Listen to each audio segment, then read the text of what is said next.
since it was a disease for homosexuals. Plus, we were in our 20s. We didn't think we could die at all.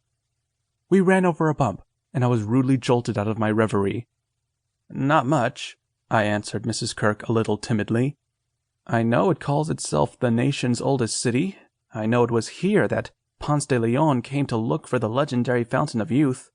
I know the city of St. Augustine is home to the Fountain of Youth National Archaeological Park, a tribute to the spot where Ponce de Leon is traditionally said to have landed. Though there is no evidence that the fountain located in the park today is the storied fountain or has any restorative effects, visitors drink the water. The park exhibits native and colonial artifacts to celebrate St. Augustine's Timucuan and Spanish heritage." Mrs. Kirk looked at me with a small, impressed smile. "Very well. You have done your homework. Dr. Kirk will be pleased to hear that you have not come unprepared." "My dad gave me a book on Florida to read on the plane. I have a photographic memory. I remember things easily. It helps me a lot in school." I stared out the window at swamps and what seemed to me like wild-growing bushes and forests. I was desperately hoping to catch a glimpse of an alligator, an animal I had never seen before, and which I had been told you can find in pretty much every water hole in Florida. I was deeply fascinated by creatures of the wild, by predators of any kind. But as a city boy, I had only seen them behind their bars at the zoo, never in the wild. By now, we had passed several water holes, and I had still not seen any, to my great disappointment. It felt like my headband was getting tighter, and I was sweating in my tight jeans and jacket with shoulder pads and rolled-up sleeves. I took the jacket off and put it in my lap. Florida was a lot warmer than I had expected it to be, and a lot more humid too. I wasn't used to this kind of heat, coming from a country where we would be lucky to have 3 weeks of summer. I still remember the feeling when I stepped out of the airplane in the Orlando airport for the first time.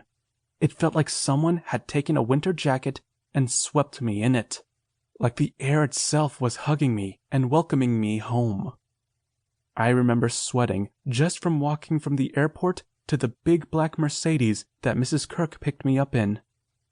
She cranked up the air conditioning, and I soon felt a little cooler.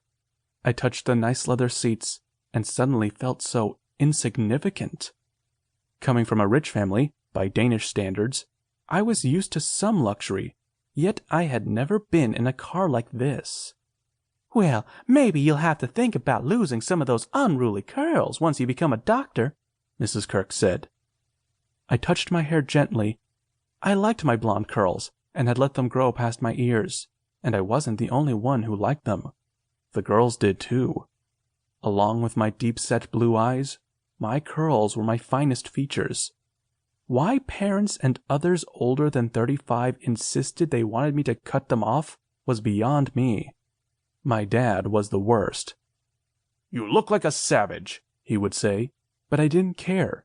Deciding what I was going to do for a living was one thing, but he wasn't going to change the way I looked too. He was the one who wanted me to go to med school, not me. All I wanted to do was play my acoustic guitar. "But you can't make a living out of just playing that guitar. You need to grow up, Chris. It's about time," my father said, just before he told me his plans for me. It wasn't like he gave me a choice.